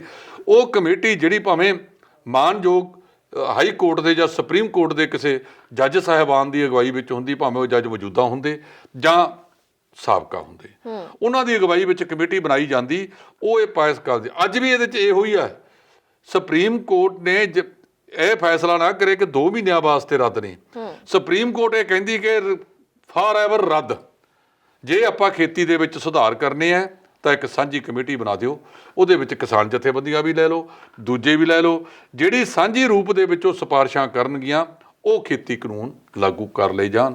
ਪਰ ਜੇ ਅਸੀਂ ਅੜੀ ਇਸ ਗੱਲ ਤੇ ਹੋਏ ਹਾਂ ਕਿ ਜਿਹੜੇ ਕਾਨੂੰਨ ਮੈਂ ਬਣਾ ਤੇ ਇਹ ਤਾਂ ਬਿਲਕੁਲ ਸੋਨੇ ਤੇ ਸੁਹਾਗਾ ਨੇ, ਇਦੋਂ ਵਧੀਆ ਕਾਨੂੰਨ ਬਣ ਨਹੀਂ ਸਕਦੇ। ਇਸ ਕਰਕੇ ਵਾਰ-ਵਾਰ ਜਿਹੜਾ ਹੈਗਾ ਨਰਿੰਦਰ ਮੋਦੀ ਵੱਲੋਂ ਇਹ ਕਹਿਣਾ ਕਿ ਮੈਂ ਤਾਂ ਕਿਸਾਨਾਂ ਦੀ ਕਾਇਆ ਕਲਪ ਕਰਤੀ ਤੇ ਕਿਸਾਨ ਉਹ ਕਾਇਆ ਕਲਪ ਕਰਾਉਣ ਨੂੰ ਤਿਆਰ ਨਹੀਂ। ਉਹ ਕਹਿੰਦੇ ਰੱਬ ਦੇ ਵਾਸਤੇ ਭਰਾਵਾ ਸਾਨੂੰ ਤੂੰ ਛੱਡ, ਸਾਡੇ ਬਹੁਤ ਪਹਿਲਾਂ ਹੋ ਗਿਆ। ਸੋ ਮੇਰੇ ਕਹਿਣ ਦਾ ਮਤਲਬ ਇਹ ਹੈਗਾ ਕਿ ਇਹਨਾਂ ਨੂੰ ਜਦੋਂ ਵੀ ਇਹ ਹੋਏਗਾ ਇਹ ਰੱਦ ਹੀ ਹੋਣਗੇ। ਇਹ ਰੱਦ ਹੋਣ ਤੋਂ ਬਾਅਦ ਕਮੇਟੀ ਬਣਾਈ ਜਾਊਗੀ, ਉਹ ਕਮੇਟੀ ਨੂੰ ਸਮਾਂ ਦੇ ਦਿੱਤਾ ਜਾਵੇ 6 ਮਹੀਨੇ ਸਾਲ ਕਿ ਤੁਸੀਂ ਇਹਦੇ ਤੇ ਵਿਚਾਰ ਕਰੋ, ਵੱਖ-ਵੱਖ ਪੱਖਾਂ ਤੋਂ ਵਿਚਾਰ ਕਰੋ, ਕਿਵੇਂ ਆਪਾਂ ਇਹਨਾਂ 'ਚ ਤਬਦੀਲੀ ਲਿਆ ਕੇ ਇਹਨਾਂ ਨੂੰ ਹੋਰ ਲਾਭਦਾਇਕ ਬਣਾਇਆ ਜਾ ਸਕਦਾ, ਉਸ ਪਾਸੇ ਵੱਲ ਤੁਰੋ। ਸੋ ਕਿਸਾਨਾਂ ਨੇ ਜਿੱਥੇ ਐਡਾ ਵੱਡਾ ਸਬਰ ਰੱਖਿਆ ਹੋਇਆ ਹੈਗਾ, ਇਸ ਅੰਦੋਲਨ ਦੇ ਵਿੱਚੋਂ ਬਹੁਤ ਕੁਝ ਨਵਾਂ ਪੈਦਾ ਹੋਇਆ, ਬਹੁਤ ਕੁਝ ਨਵੀਆਂ ਗੱਲਾਂ ਆਈਆਂ ਨੇ ਔਰ ਨਵੀਆਂ ਪਿਰਤਾਂ ਕਿਸਾਨਾਂ ਨੇ ਪਾਤੀਆਂ। ਭਾਈਚਾਰਕ ਸਾਂਝ ਜਿਵੇਂ ਤੰਦਾਂ ਮਜ਼ਬੂਤ ਹੋਈਆਂ ਨੇ, ਜਿਹੜੀਆਂ ਚੀਜ਼ਾਂ ਉਹਨਾਂ ਨੇ ਉੱਥੇ ਕੀਤੀਆਂ ਨੇ, ਮੈਂ ਕਹਿੰਦਾ ਉੱਥੇ ਇੱਕ ਸਾਂਝਾ ਵਿਧਾਨ ਵੀ ਪਾਸ ਕਰ ਲਿਆ ਜਾਵੇ 20-21 ਮੰਗਾਂ ਦਾ ਕਿ ਅਸੀਂ ਜਾ ਕੇ ਪਿੰਡਾਂ ਦੇ ਵਿੱਚ ਆ ਲਾਗੂ ਕਰਨਾ ਹੈ। ਜਿਵੇਂ ਉੱਥੇ ਕਿਸਾਨ ਸਫਾਈ ਪਸੰਦ ਨੇ, ਠੀਕ ਹੈ, ਆਪ ਦੀ ਰਾਖੀ ਆਪ ਕਰਦੇ ਨੇ, ਕਿਸੇ ਨੂੰ ਮੰਦਭਾਗੀ ਸ਼ਬਦ ਨਹੀਂ ਬੋਲਦੇ। ਪੁਰਾਣੀਆਂ ਜਿਹੜੀਆਂ ਲੜਾਈਆਂ ਸੀ ਉਹਦੇ ਵਿੱਚੋਂ ਆਪਸ ਵਿੱਚ ਦੀ ਸਮਝੌਤੇ ਹੋਣੇ ਸ਼ੁਰੂ ਹੋ ਗਏ ਨੇ। ਤਾਂ ਇਹ ਜਿਹੀ ਸਥਿਤੀ ਦੇ ਵਿੱਚ ਮੈਂ ਸਮਝਦਾ ਕਿ ਇੱਕ ਕੋਈ ਜਿਵੇਂ ਅਸੀਂ ਮੈਮੋਰੰਡਮ ਬਣਾਉਂਦੇ ਆ ਨਾ, ਇੱਕ ਸੁਝਾਅ ਪੱਤਰ ਬਣਾ ਲਿਆ ਜਾਵੇ ਜਿਹਦੇ ਵਿੱਚ ਸਾਰਿਆਂ ਦੀ ਸਹਿਮਤੀ ਹੋਵੇ ਤੇ ਨਾਲ ਹੋਵੇ ਵੀ ਆਪੋ ਆਪਣੇ ਪਿੰਡਾਂ ਦੇ ਵਿੱਚ ਇਹ ਲਾਗੂ ਕਰਨਾ ਹੈ। ਜਿਵੇਂ ਖੜਕੂਬਾਦ ਦੇ ਵਿੱਚ ਹੋ ਗਿਆ ਸੀ ਕਿ 11 ਬੰਦੇ ਬਰਾਤ ਜਾਣਗੇ, ਗਦੌੜਾ ਨਹੀਂ ਫੇਰਿਆ ਜਾਵੇਗਾ, ਆਹ ਸਾਰਾ ਕੁਝ ਹੋਏਗਾ। ਜੇ ਆਪਾਂ ਖਰਚੇ ਘਟਾ ਕੇ ਕਿਸਾਨਾਂ ਨੂੰ ਬਚਾਵਾਂਗੇ ਤਾਂ ਉਹ ਬਚਾਉਣ ਵਿੱਚ ਬਹੁਤ ਵੱਡੀ ਹੋਵੇਗੀ। ਜਿਹਦੇ ਕੋਲੇ 4 ਪੈਸੇ ਹੈਗੇ ਆ ਜੋ ਮਰਜ਼ੀ ਕਰ ਲੇ, ਇੱਕ ਘੱਟੋ ਘੱਟ ਨੁਕਾਤੀ ਪ੍ਰੋਗਰਾਮ ਜਾਰੀ ਕਰ ਦਿੱਤਾ ਜਾਵੇ ਕਿ ਵਿਆਹ ਦੇ ਵਿੱਚ ਇਹਨਾਂ ਬਹੁਤ ਸਾਰੇ ਪਿੰਡਾਂ ਦੇ ਵਿੱਚ ਅਜੇ ਵੀ ਖੁਸਰਿਆਂ ਦੇ ਉੱਤੇ ਜਿਹੜੇ ਉਹਨਾਂ ਨੇ ਰੱਖਿਆ ਹੋਇਆ ਕਿ ਅਸੀਂ ਇੰਨੇ ਪੈਸਿਆਂ ਤੋਂ ਵੱਧ ਨਹੀਂ ਦੇਣੇ। ਕਈ ਥਾਵਾਂ ਦੇ ਉੱਤੇ ਲਿਆਓ ਜੀ 51,000 21,000 31,000 ਉੱਥੇ ਉਹਨਾਂ ਨੇ ਪਿੰਡਾਂ ਨੇ ਮਤੇ ਹੀ ਪਾਸ ਕੀਤੇ ਹੋਏ ਨੇ। ਸਮਾਜ ਸੁਧਾਰ ਦੇ ਜੇ ਮਤੇ ਕਿਸਾਨ ਉੱਥੇ ਪਾਸ ਕਰ ਲੈਣਗੇ ਨਾ, ਔਰ ਤੁਸੀਂ ਦਾਅਵਾ ਮੈਂ ਕਰਦਾ ਕਿਸੇ ਨੇ ਆ ਕੇ ਉਹਦੀ ਉਲੰਘਣਾ ਨਹੀਂ ਕਰਨੀ, ਸਾਰੇ ਉਹਨੂੰ ਪ੍ਰਵਾਨ ਕਰਨਗੇ। ਬਾਬੇ ਨਾਨਕ ਦਾ ਵਾਸਤਾ ਦੇ ਕੇ ਪਾ ਲਿਆ ਜਾਵੇ ਤਾਂ ਬਹੁਤ ਵੱਡੀ ਗੱਲ ਹੋਵੇਗੀ। ਔਰ ਤੁਸੀਂ ਦੇਖੋ ਕਿ ਇਸ ਵੇਲੇ ਜਿਵੇਂ ਸਿਆਸੀ ਧਿਰਾਂ ਨੂੰ ਇਹਨਾਂ ਨੇ ਕਿਨਾਰੇ ਤੇ ਕੀਤਾ ਹੋਇਆ ਹੈ, ਇਹਦੀ ਤਾਜ਼ਾ ਮਿਸਾਲ ਨਵਦੀਪ ਇਸ ਵਾਰ ਜਿਹੜਾ ਮੁਕਤਸਰ ਦੀ ਧਰਤੀ ਦੇ ਉੱਤੇ ਮਾਘੀ ਦੇ ਉੱਤੇ ਜਦੋਂ 40 ਮੁਕਤੇ ਸ਼ਹੀਦ ਹੋਏ ਨੇ, ਉਹਨਾਂ ਦੀ ਯਾਦ ਵਿੱਚ ਅਸੀਂ ਉੱਥੇ ਖਦਰਾਣੇ ਦੀ ਢਾਬ ਜਿਹਨੂੰ ਅੱਜ ਮੁਕਤਸਰ ਸਾਹਿਬ ਕਿਹਾ ਜਾਂਦਾ ਉਹ ਮਨਾਇਆ ਜਾਂਦਾ ਹੈ। ਉੱਥੇ ਇੱਕ ਰੈਲੀ ਹੋਈ ਕਿਸਾਨਾਂ ਦੀ।